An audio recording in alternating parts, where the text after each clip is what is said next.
Hello, Radhe Radhe दोस्तों, कैसे हैं आप सब। आई होप, मैं आशा करती हूँ कि आप सब बहुत अच्छे होंगे, बहुत खुश होंगे अपने परिवार के साथ और जीवन में सब सुख समृद्धि आपके होगी। और अगर आप इस वीडियो को पहली बार देख रहे हैं, मेरे चैनल पर पहली बार आए हैं, तो प्लीज़ चैनल को सब्सक्राइब कर दीजिए, मेरे वीडियो को लाइक करिएगा, कमेंट में अपनी एनर्जी भेजिएगा। आज हम जानने वाले हैं जो आपके एनिमीज़ हैं उनकी क्या सिचुएशंस है, जो आपके बारे में इतनी ख़तरनाक प्लानिंग कर रहे थे, उनके साथ क्या हो रहा है। तो आज की रीडिंग मैं करने वाली हूँ ओशो ज़ेन टैरो के तहत, और आज हम इसी से पूरी रीडिंग करेंगे। तो मैंने कार्ड्स को ऑलरेडी शफ़ल कर लिया है एक बार, लेकिन एक बार और हम शफ़ल कर लेंगे। तब तक आप याद कर लीजिए आपको कौन से ऐसे लोग लगते हैं जो आपका बुरा चाहते हैं या आपके खिलाफ़ खड़े हो सकते हैं। उनके बारे में आपको जो कुछ भी मन में आ रहा है वो आप सोच लीजिए। जो भी उनके नाम के बारे में अगर आपको आ रहा है, उनका एड्रेस समझ आ रहा है, उनका नेम, जो कुछ भी आपको समझ आ रहा है, आप वो चीज़ अपने मन में सोचिए कि कौन है वो पर्सन, और उसकी फीलिंग्स हम आज जानने वाले हैं। अगर आपसे ये रीडिंग रेजोनेट हो तो आप क्लेम ज़रूर करिएगा कमेंट में। और मैं यहाँ पर बिल्कुल क्लेम नहीं कर रही हूँ कि 100% रेजोनेट होगी। इट डिपेंड्स, आपसे रेजोनेट हो भी सकती है, नहीं भी हो सकती है। ओके, तो चलिए हम रीडिंग स्टार्ट करते हैं। और रीडिंग स्टार्ट करने से पहले एक और चीज़ बता दूँ, ये जनरल रीडिंग है, आप सबके लिए है ये रीडिंग। बट अगर कोई पर्सनल रीडिंग ऑप्ट करना चाहते हैं तो पर्सनल रीडिंग चार्जेबल होती है। आपको डिस्क्रिप्शन में नंबर मिल जाएगा या टाइटल में नंबर मिल जाएगा, तो आप वहाँ से जो है वो रीडिंग करवा सकते हैं अपनी। ठीक है, चलिए अब हमने कार्ड शफल कर लिए थे, अब हम देखते हैं कि क्या कार्ड्स आए हैं। ऐसा कोई पर्सन, ओके,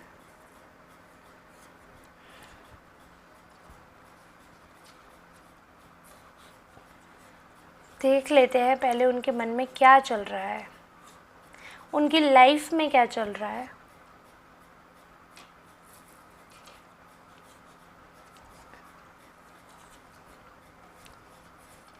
ओके, तो देखिए ये हो सकता है, बहुत स्ट्रॉन्ग चांसेस हैं कि आपने जिसके बारे में सोचा है वो आपका ऐसा पर्सन है जिससे आप कहीं ना कहीं प्यार करते हैं, या आप लोगों का ऐसा लव वाला बॉन्ड रहा होगा। ऐसे बहुत स्ट्रॉन्ग चांसेस हैं कि ऐसा हो सकता है। ठीक है, तो अब या तो ये है कि ये आपके लवर रहे होंगे, आपके पार्टनर रह सकते हैं, या फिर ऐसा कोई भी फ्रेंड जिसे आप बहुत ज़्यादा चाहते थे, तो उसके मन में अभी भी भावनाएं तो हैं आपके बारे में। हम ये नहीं कह सकते कि प्यार वाली भावनाएं नहीं हैं, बट भावनाएं होने के बाद भी उनकी लाइफ में ऐसा क्या चल रहा है वो जो हम जानना चाह रहे हैं।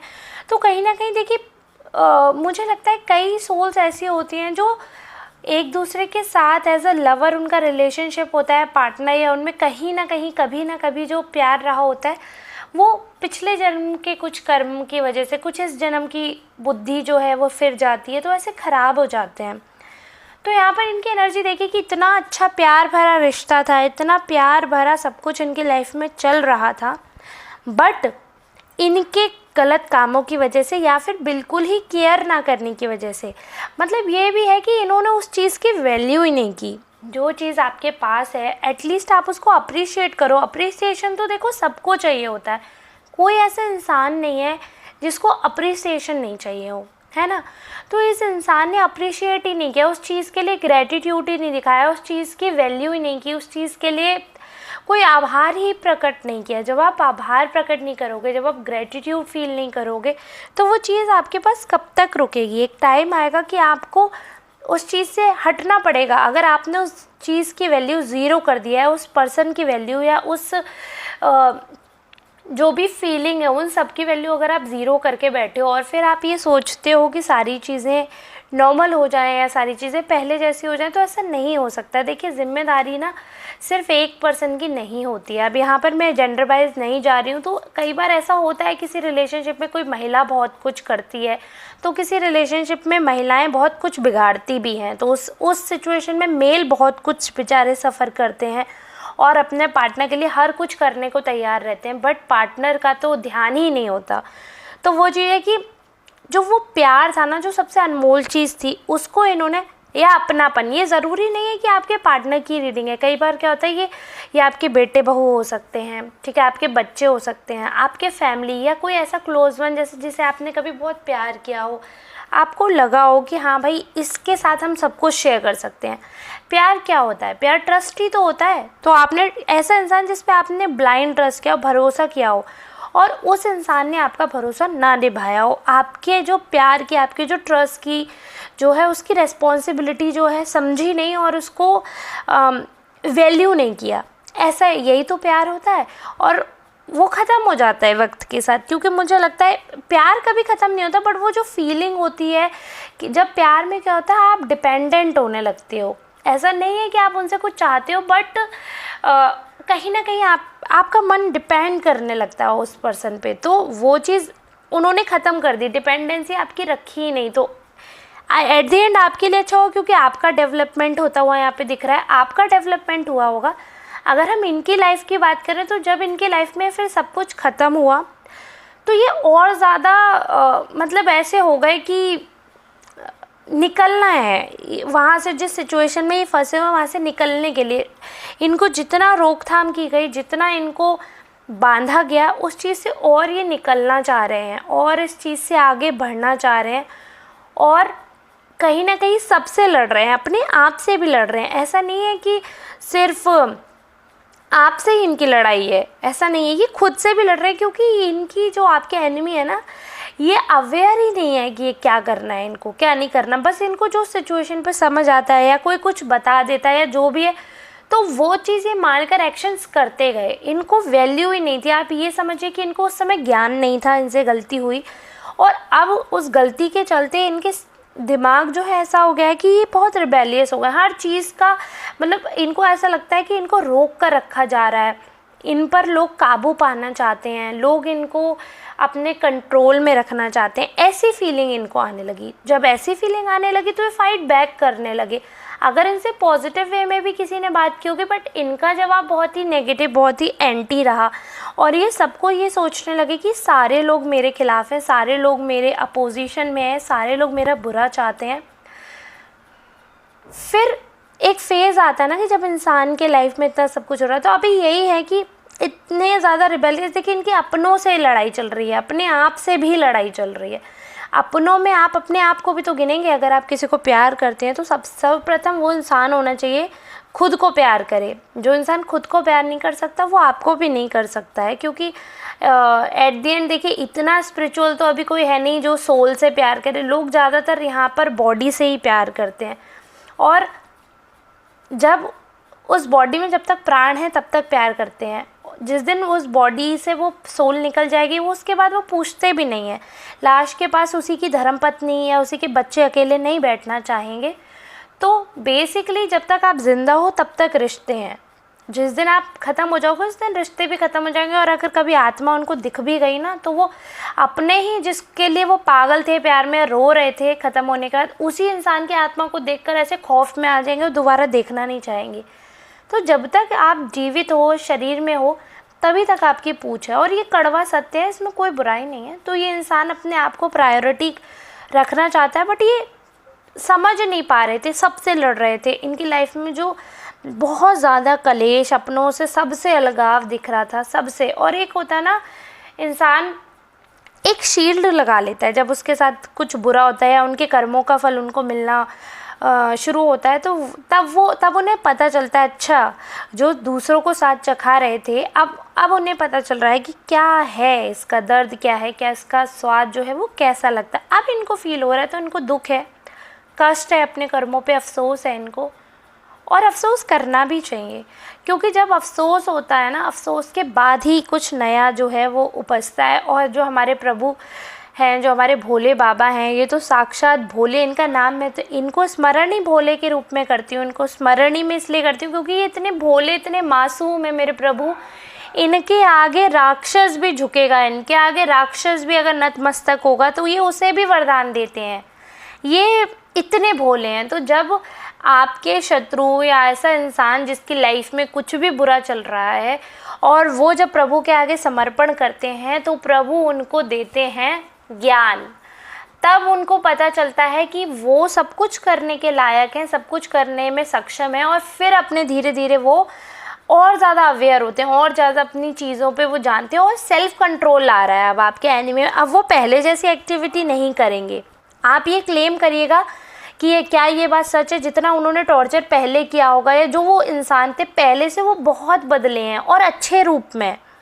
अगर आपका डिवोर्स भी हो गया होगा आपका, या डिवोर्स नहीं, अगर आपके नेबर भी होंगे, या ऐसा कोई रिलेशनशिप जिससे आपका अलगाव भी हो गया हो, तो अगर आपने देखा हो एज अ पर्सन उस पर्सन में बहुत चेंज आए होंगे। भले ही आपसे वो रिलेशनशिप कंटिन्यू है या नहीं है, बट बहुत चेंजेस आए हैं। बट एक चीज़ है जिसको हम नकार नहीं सकते कि जो इंसान का बेसिक नेचर है वो चेंज नहीं होता है, इंसान उस पर कंट्रोल पा सकता है, ये चीज़ याद रखिएगा। अगर कोई इंसान जो है वो नार्सिसिस्ट है, या कोई इंसान है बहुत नेगेटिव है, तो वो उस चीज़ पे कंट्रोल करके उस चीज़ को ख़त्म कर सकते हैं, कोशिश कर सकते हैं, बट पूर्णतः ख़त्म इसलिए नहीं हो सकता क्योंकि वो कंट्रोल के ऊपर है। अगर आप कंट्रोल नहीं कर पाए तो वो वापस आ जाएगा, ठीक है। तो इस इंसान ने ना अपनी नेगेटिविटी पे, अपनी जिस चीज़ के पीछे इसकी लड़ाई थी खुद से, उस चीज़ पे काबू पाया है, और कहीं ना कहीं आत्मज्ञान मुझे दिख रहा है इनमें आया है, कहीं ना कहीं इन्हें पता चला है। इनको इनकी लाइफ में ना ये इस चीज़ ने बहुत बड़ा रोल प्ले किया है। जब इंसान अवेयर होता है ना, जब उसको अपने खाने का स्वाद पता चलता है ना, तब उसको पता चलता है कि हम दूसरों को क्या खिला रहे थे। तो वो चीज़ है यहाँ पर इनके साथ यही हुआ है कि इनको अपने कर्मों का फल चखने को मिल गया। जो इन्होंने किया वही इनके साथ दोहर गया। उस चीज़ से लड़ भिड़ कर जब ये बाहर निकले हैं ना, तो एकदम प्योर होकर निकले, क्योंकि जो भी इनका कर्मा था वो इन्होंने बहुत ही बुरी तरह से भुगत लिया है। हो सकता है मेरे शब्दों से आपको लग रहा है अरे इनका तो इतनी जल्दी, क्योंकि रीडिंग को शॉर्ट और प्रिसाइज रखना है, I am not going in details, but मैं इतना बता रही हूँ कि उन्होंने बहुत सफ़र किया है। देखिए, एक रिबेल से एक फाइटर बनने के बाद एक क्रिएटिव पर्सन में इवॉल्व हो जाने का सफ़र, और उसके बाद सेल्फ कंट्रोल में आ जाना। आप इस बात को कुछ क्षण का वो मत समझिए, कई सालों का जो है वो टाइम लेता है, और हो सकता है वो अभी इस प्रोसेस में ही हो, पूरी तरह वो कंट्रोल अभी कर भी नहीं पाए हों अपने इमोशंस को, बट ऐसा दिख रहा है कि इस फेज़ में वो ऑलरेडी आ चुके हैं। जो ये वाला फेज़ है ये उनका हो चुका है, अब ऑलरेडी इस फेज़ में वो आ गए हैं, ठीक है।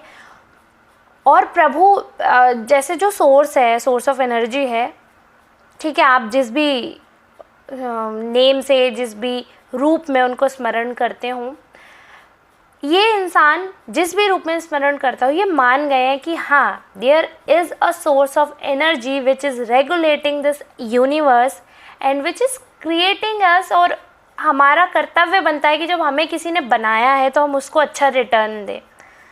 इसको पता चल गया, जैसे खुद के बच्चे होते हैं ना, तो हमें पता चलता है अच्छा हमारे माँ बाप ने जब हमारे पे यहाँ डांटा था तो वो गलत नहीं थे, गलत हम थे। ये बात का एहसास हमें तब होता है जब हम माँ बाप बन जाते हैं। और ये मैं एक्सपीरियंस के साथ कह रही हूँ। अगर कोई यहाँ पर आज अनमैरिड इंसान या जो अभी माँ बाप नहीं बने हैं, वो ये चीज़ समझते होंगे, लेकिन समझने में और उस चीज़ को भुगतने में बहुत अंतर होता है। जब आप स्वयं माँ बाप बनेंगे तब आपको पता चलेगा कि वे बिल्कुल सही थे और वे हमेशा सही थे। वे कभी, माँ बाप कभी गलत होते ही नहीं हैं। बहुत ही अदर केसेस होते हैं, देखिए हर जगह ऑप्शंस हैं, हर जगह वो है ना एक्सेप्शंस होते हैं, तो एक्सेप्शनल केस तो अलग ही है। जैसे उसकी तो खैर मैं एग्जाम्पल भी नहीं देना चाहूँगी कि चलो ठीक है, ममतत्व पे या पापा के उस पे स्नेह पे क्या ही सवाल उठा ना, वो उस चीज़ को छोड़ो। लेकिन हाँ, ये चीज़ ये समझ गए कि हमें प्रभु ने बनाया, हमारा जो क्रिएटर है उसने हमें किसी पर्पस के लिए बनाया है, and we all have to fulfil that purpose. हम हर किसी में एक यूनिकनेस है और उस यूनिकनेस को लेकर ये पैदा हुए हैं। तो उनकी लाइफ में अभी ये सब चल रहा है। ये बहुत ही इंटरेस्टिंग सी रीडिंग थी जो मैंने आपको बताई। और अब आप बताइएगा कि आपको कैसा लग रहा है ये रीडिंग सुनकर, कैसा लग रहा है ये देखकर कि आप रेजोनेट कर पा रहे हो या नहीं। क्योंकि हो सकता है देखो वो इंसान आपके पास वापस आया हो, ये हो सकता है कितने चेंज के बाद उनको रियलाइज़ हुआ हो, तो वो अपने ऊपर कंट्रोल करके, अपनी बिहेवियर को कंट्रोल करके आपसे सुलह करने वापस आए होंगे, हो सकता है, देयर इज़ अ चांस। ये आपके ऊपर है कि आप सुलह करना चाहते हैं नहीं चाहते हैं, दैट्स योर थिंग, बट ये फॉर श्योर है कि वो आए हैं, ठीक है। और उनको ये चीज़ मैं बता दूँ, इतनी बड़ी बात मैं बोल रही हूँ, उनको इस चीज़ की ना शुरू से पता थी कि गलती उनकी है। जो लास्ट तक ये वीडियो देख रहे होंगे ना, उनको ये समझ आएगा। बाकी स्टार्टिंग में तो वो यही सोचेंगे कि अरे वो मैसेज कहाँ है जो वो यूनिवर्स हमें देना चाह रही थी। वो मैसेज यही है कि एट द एंड देखो, सर्कल है ना, वो हमेशा ऐसे घूमता है, इस कार्ड के बाद वापस यहीं आएगा। तो इनको पता है कि ये कुछ भी करेंगे, अगर ये सुधर कर आएंगे ना, तो कहीं ना कहीं आपके अंदर वो जो कॉर्नर में थोड़ा सा लगाव है ना, अगर ये झुक जाएंगे आपके चरणों में, अगर ये माफ़ी मांगेंगे, अगर ये सुलह करना चाहेंगे, तो कहीं ना कहीं आप इन्हें माफ़ कर देंगे। भले ही आप वापस उस रिलेशनशिप को कंटिन्यू नहीं करें, बट हाँ, आपसे माफ़ी मिल जाएगी। ये बहुत अच्छी तरह जानते हैं कि आप एक ऐसे इंसान हो जो होल्ड नहीं करते, आप ग्रजेस होल्ड नहीं करते, आप फॉरगिवर हो, आप फॉरगिव कर देते हो। वो भी इसलिए क्योंकि वो जानते हैं कि उनको ऑलरेडी कर्मों का फल मिल गया है। और ऑब्वियस ही बात है, आपके जितने आंसू बहे, आपको जितना भी हर्ट फील हुआ, जो भी आपकी जो कंडीशन रही, वो सेम वो भुगत कर आए। तो अब उनको पता है कि सॉरी बोलना चाहिए, तो उन्हें इस चीज़ का गिल्ट है। और ये माफ़ करना नहीं करना उनके ऊपर है, बट वो आपके ऊपर है, सॉरी, बट वो ऐसा सोच रहे हैं, उनका ऐसा मानना है कि आप कर दोगे माफ़। और वो तो ऐसा अज्यूम भी कर रहे हैं, ऐसा मैनिफेस्ट भी कर रहे हैं कि वो जो रिश्ता जो ख़राब हुआ है, वो वापस अगर रीयूनियन हो पाए, तो वो तो ऐसा सोच रहे हैं। बाकी आपका क्या पीओवी है, आपके साथ क्या हुआ क्या नहीं हुआ, क्या आप उस चीज़ के लिए विलिंगली रेडी हैं या नहीं, दैट्स योर कॉल। मैं आज की रीडिंग को यहीं समाप्त करना चाहूँगी। कल मिलते हैं नए रीडिंग के साथ, नए मैसेज के साथ। और चैनल को सब्सक्राइब कर लीजिए, ढेर सारा सपोर्ट करिए, यहाँ तक बने हैं, देन सच में super thanks to you. And आप लोग सपोर्ट करने के लिए सुपर थैंक्स बाय कर सकते हैं, that would be great help. अब हम मिलते हैं कल, तब तक के लिए आप सबसे धन्यवाद।